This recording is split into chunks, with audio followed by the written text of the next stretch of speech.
The mining-affected communities United in Action, MACUA, has called off their protest action in Springbokpan in the northwest. Residents are demanding that the mine build them a clinic and maintain the roads, amongst other demands. Newzroom Afrika's Refiloe Seboko is covering that story and joins us now. Refiloe, good morning to you and welcome. What is the community saying to you?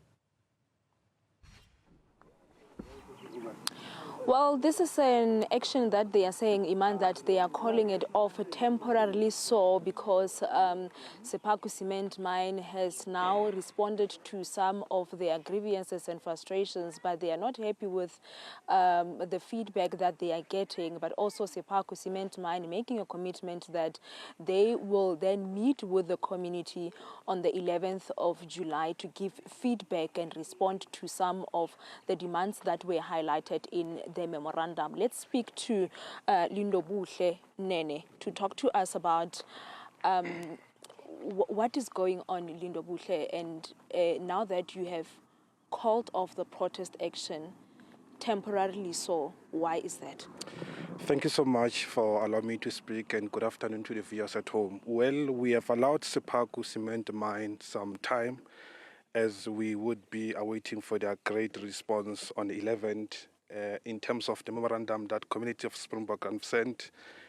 And we hope that their response that are going to give us in terms of issues that we have raised in the memorandum would be constructive, and we're speaking to the issues of communities.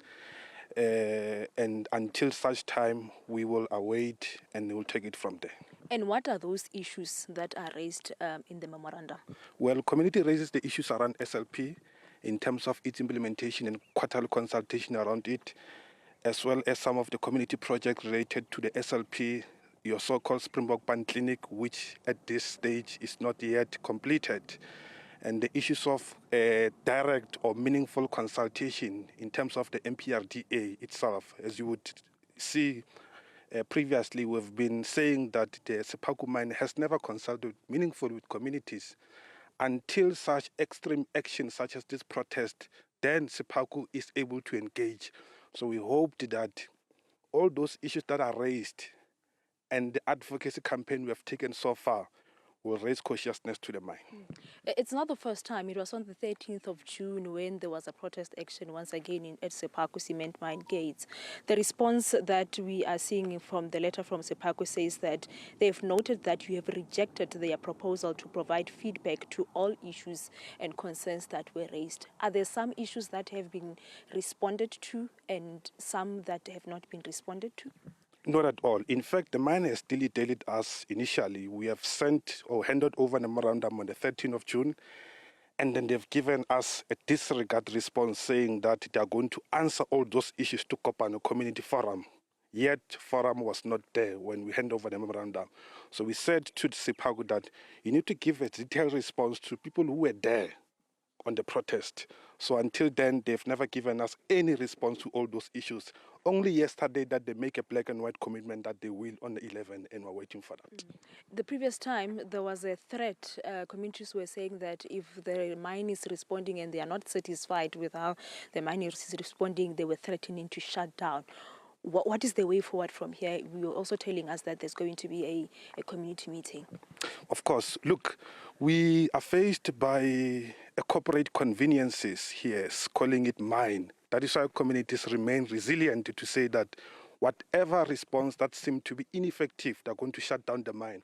So knowing these companies and their arrogancy to communities, communities remain resilient to say, in the event that their responses are going south, then they're going to make sure that they close the mine so that they can be heard. Yes.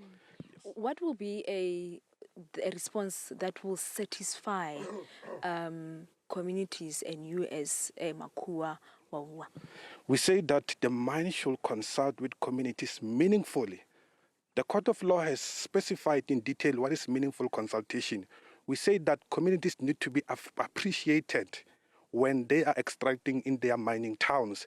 They need to go to communities to consult with them in a manner whereby it's relatable. They haven't been doing that. That is why communities have taken these extreme actions. So that's what we want. Thank you so much for your time. Lindobuhle Nene there, Iman, saying that the mine is not really making any meaningful consultation with the communities in relation to their challenges. This is the Springbokpan village. They still do not have a clinic, which is one of the SLP that speaks to the mine. They're supposed to be having that clinic. To this day, they still don't have a clinic. Issue of roads that are not in so good condition, issues of building of schools that some of the learners needs to travel to the nearby other areas to go and attend schools there. But they're saying that yes, they had an engagement with the management of the mine, but they are not happy with the response that they are getting, and that's why in the letter that we've seen from Seboko, they're saying that they will provide a detailed response to the memorandum of demands by close of business on Thursday, the 11th of July 2024. That threat to say that if they are not getting the response that they are happy with, they are making a commitment to say that they will then shut down the mine. Again, another issue the community there has raised on more than one on more than one occasion, Refiloe. And there certainly needs to be more accountability and some pressure brought to bear. A lot of these operations have with them these embedded SLPs, these social labor plans, where there is an undertaking that they make to ensure that the community develops along with their projects as well. So it's certainly one we must revisit and keep an eye on. Refiloe Seboko, thank you very much live there from the Northwest.